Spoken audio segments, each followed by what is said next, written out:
Kamu pernah tak fikir, kadang-kadang bila kita buat bisnes, kita start pada level yang sama, kita start pada tahap yang sama dan kita rasa macam, kenapa kita nak grow?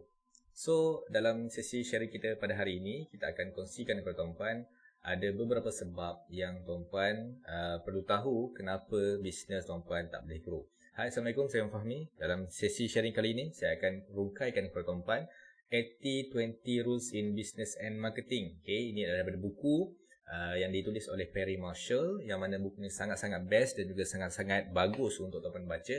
Dan saya rekomen tuan-puan untuk baca, cari je PDF dekat online dekat mana, baca buku ni dan insya-Allah tuan-puan akan fikir secara lain, okay, tentang bisnes tuan-puan dan juga tentang kehidupan tuan-puan. Alright. So, dalam sesi sharing ni saya nak kongsikan kepada tuan-puan ada 3 main point yang saya dapat daripada buku ni, dan point ini sangat-sangat penting untuk kita punya bisnes. Alright.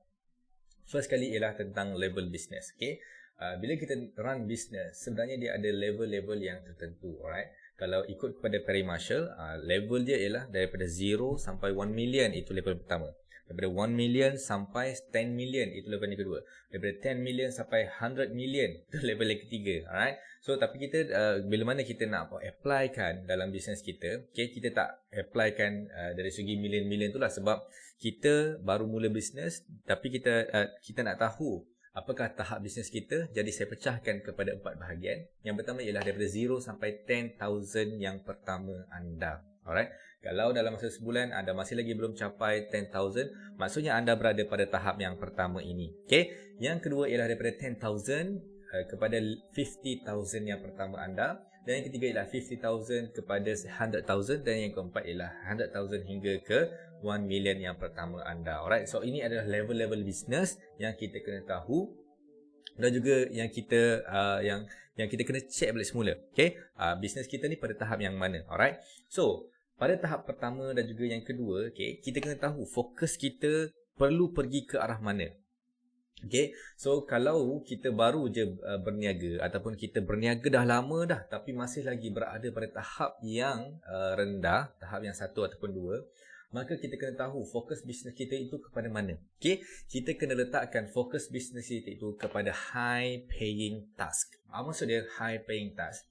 High paying task ialah task-task yang kita buat dan kita akan dapat pulangan yang tinggi. Kita akan dapat income yang tinggi. Alright, contohnya apa yang kita buat ialah, contohnya kita buat sales and marketing. Okay, itu adalah satu high paying task. Alright.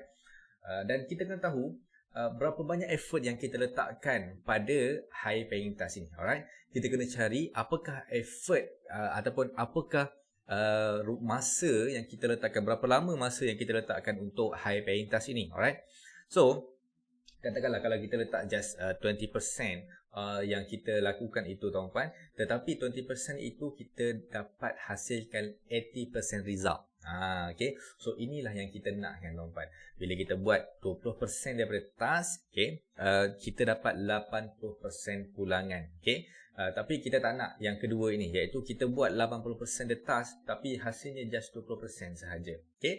So saya tahu kat sini ramai orang yang dia dah rasa dah terbuka minda dia. Okay. Yang mana kadang-kadang kita buat banyak task dalam bisnes, kadang-kadang sampai tak cukup masa, betul tak betul? Okay. Kadang-kadang kita banyak sangat kerja yang kita buat tapi hasil pulangannya sangat-sangat sikit sahaja. Okay. So kita tengok balik semula sebenarnya tuan-puan, apakah task-task yang memberikan income pulangan yang lebih tinggi. Alright. Contohnya saya bagi dekat sini ialah pada sales and marketing. Sebab apa? Sebab dalam bisnes tuan-puan, sales and marketing lah nadi untuk anda dapatkan income. Okay. Maaf. Kalau tak ada sales and marketing, maka bisnes tak boleh nak jalan sebab tak ada income yang masuk. Alright. So contoh-contoh task yang tuan-puan boleh buat dalam sales and marketing ialah first kali Facebook Ads. Alright. Ini saya apply sendiri dekat dalam bisnes saya, yang mana Facebook Ads ni dia sangat-sangat kita panggil sangat-sangat detail dan juga sangat-sangat fokus. Okay. Dan dia boleh tahu kalau kita nak cari leads ataupun kalau kita nak cari sales ke, kalau kita nak cari engagement dan sebagainya, dia boleh tahu dengan cara kita setting Facebook Ads tu dengan betul. Kalau kita setting dengan betul, dengan copywriting yang betul, dengan gambar yang betul, maka dia akan jadi high paying task untuk kita. Dan benda ni sebenarnya sangat-sangat bagus sebab kalau kita ada bisnes yang ada website dan juga ada Facebook Ads, maka sales akan masuk secara automatik di dalam account bisnes tuan-puan. Seronok ke tak seronok macam tu? Alright. So bukan setakat dia menjadi high paying task untuk tuan-puan, dia juga menjadi satu income secara automatik ke dalam bisnes tuan-puan. Okay, so saya tahu dah ramai dah yang berminat untuk tahu macam mana nak automasikan jualan mereka. Okay. Yang kedua ialah dengan cara kita postkan iklan-iklan kita ke grup. Okay, kalau post secara manual ni dia lain sikit lah dengan Facebook Ads. Sebab post secara manual ni dia lebih kepada random person. Okay, kita lebih kepada target kepada orang-orang yang agak random sikit kan. Walaupun kita masukkan ke dalam grup-grup yang targeted, tapi Facebook punya algoritma biasanya kalau dia nampak yang kita ni nak menjual menggunakan manual post, maka dia akan cuba saya upaya untuk halang kita daripada halang iklan kita tu daripada tersebar luas. Alright. Kecuali kalau iklan kita tu memang betul-betul high engaging punya iklan, maka insyaAllah akan ramai orang yang nampak kita punya iklan tersebut. Okay. So untuk post iklan ke grup ni, tips dia ialah pastikan kita create iklan itu dengan high engaging punya content. Okay, contohnya kita buat soalan sebagai contoh kan. Dalam masa yang sama dekat bawah tu kita ada kita ada selitkan. Nak tak saya bantu anda kalau anda ada masalah ni. Okay. So itu adalah contoh-contoh yang kita buat dengan post iklan ke grup. Okay.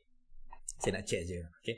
Yang ketiga ialah phone calling. Okay, phone calling ini sangat-sangat berguna dan juga sangat-sangat berkesan sampai sekarang ni tuan-tuan. Even saya sendiri pun sampai sekarang saya buat sesi konsultasi menggunakan Zoom. Okay. Dan phone calling ini sangat-sangat bagus untuk kita educate pelanggan kita dan juga untuk kita adakan hubungan dengan pelanggan kita. Alright. So stranger tak suka untuk rasa diri dia dijual. Okay? Tak suka untuk ada penjual datang dekat dalam hidup dia. Dia tak suka macam tu. Tapi stranger dia suka untuk membeli. Itu dia punya istilah dia. Dia tak suka untuk dijual, tapi dia suka untuk membeli. Okay? Ketika mana bila dia rasa dia dijual, bila mana ada stranger datang dalam kehidupan dia dan tiba-tiba stranger tu dia offer produk, itu akan menyebabkan stranger rasa dia dijual ataupun dia rasa macam orang memang nak jual dekat dia.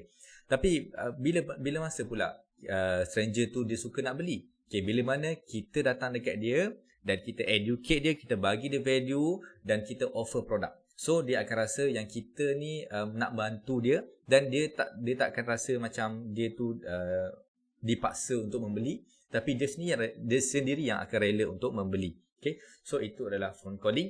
Dan yang keempat ialah kelas. Okay, kelas ni ini lebih kepada orang yang buat servis lah. Okay, contohnya macam cikgu-cikgu ke kan, ada nak ajar orang untuk bagaimana nak gunakan Zoom contohnya kan. Okay, ataupun ada coaching macam mana nak kurus dalam masa 3 bulan contohnya kan. So kelas ini sangat-sangat high paying lah sebenarnya. Okay, even saya sendiri pun selalu juga buat kelas sebelum ni dan memang dapat high return daripada kelas tersebut. Okay, nak dibandingkan dengan cara-cara yang manual, yang post dekat Facebook dan sebagainya. Alright. So kalau anda adalah business yang fokus kepada servis sebagai contoh kan, gym ke ataupun fokus kepada servis untuk takaful ke dan sebagainya, so saya sangat recommend anda untuk buat kelas, sebab dengan kelas ini anda akan dapat jalankan anda punya bisnes itu dengan lebih efisien. Alright. So ini adalah fokus bisnes anda. Okay, anda kena pastikan mana satu 20% task yang akan mendatangkan 80% result dalam anda punya bisnes. Okay, so kalau anda dah jumpa apakah 20% task tersebut, maka fokus betul-betul dekat 20% task tersebut. Contoh macam saya, bila saya run Facebook Ads, saya nampak saya run Facebook Ads tu ambil masa yang sikit je. Kau kena create copywriting sikit, kemudian create video sikit, create gambar sikit, dan saya run, dan itu akan mendatangkan income yang sangat-sangat banyak dekat dalam bisnes saya. So saya akan fokuskan kepada Facebook Ads. Alright. So kalau mungkin kalau macam tuan-puan kena tahu apakah high paying task yang tuan-puan buat sebelum ini dan fokus kepada benda tu. Okay, jangan buat benda lain. Sebab apa? Sebab benda lain itu kita kena leverage. Okay, so ini masuk kepada poin yang ketiga dalam buku ini yang saya sangat-sangat teruja untuk share kepada tuan-puan, iaitu leverage. Apa maksud leverage? Leverage ini ialah kita sharekan ataupun kita suruh orang lain buat 80% task yang kita tak nak ataupun yang kita tak suka buat. Alright?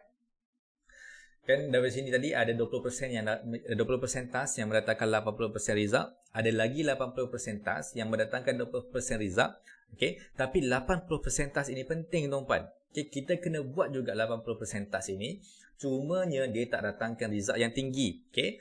Tapi kita kena buat 80% task tersebut. Okay. So macam mana cara untuk kita buat? Kita bagilah kerja tu kepada orang lain. Contohnya, apa kerja-kerja yang 80% task ini? Contohnya operation, finance sebagai contoh, admin. So benda-benda ni sangat memerlukan kepada kepakaran dan juga perlukan kepada ilmu dan masa untuk anda operate benda-benda ni. Okay, finance lagi nak kena kumpul resit semua tu kan.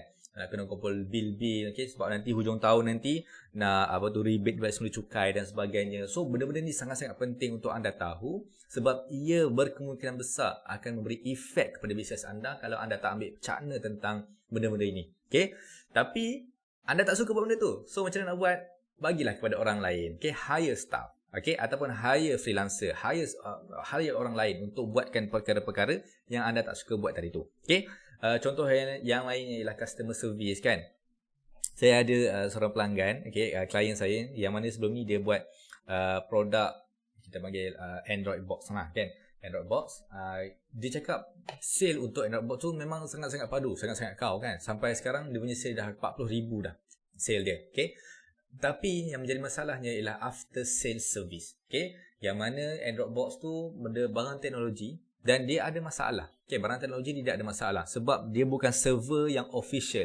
Dia ambil server daripada Astro sikit, okay, server daripada luar sikit, Hype TV sikit. Okay, so bila dia masukkan server macam tu, apa yang jadi ialah kadang-kadang server tu jadi hang, server tu jadi lag. Okay, server tu dia jadi tak berapa betul sikit. Okay, so apa yang berlaku ialah dia nak run business tapi orang ramai tanya dia tentang masalah-masalah yang berlaku tentang Android box tersebut. Okay, so apa yang berlaku ialah dia tak boleh nak go dah. Dia tak boleh nak go on dengan business dia. Alright. So apa yang saya suggest dekat dia ialah saya suruh dia hire staff untuk jadi customer service. Sebab apa? Sebab fokus, ingat, fokus business owner adalah untuk mencari lebih banyak sale dalam business dia. Fokus business owner adalah dengan buat sales and marketing. Itulah 20% task yang anda perlu lakukan untuk datangkan hasil ke dalam bisnes anda. Alright. Yang lain-lain tu, yang layan-layan masalah dan sebagainya tu bagi kepada orang lain. Okay. Contoh yang lainnya ialah kerja-kerja yang leceh. Contohnya macam kalau dalam bisnes saya sendiri, saya ada banyak software yang saya develop. Okay. Tapi berita baiknya ialah sebenarnya saya tak develop sendiri pun software tu. Okay, saya hire orang untuk develop software tu untuk saya dan apa yang saya buat ialah saya craft the marketing and sale for the software untuk dapatkan income dalam saya punya business. Alright. So ini adalah apa yang saya buat dalam business saya. Okay, nak kata bijak ke tak bijak, memang bijak dengan cara tu tuan-puan. Sebab apa?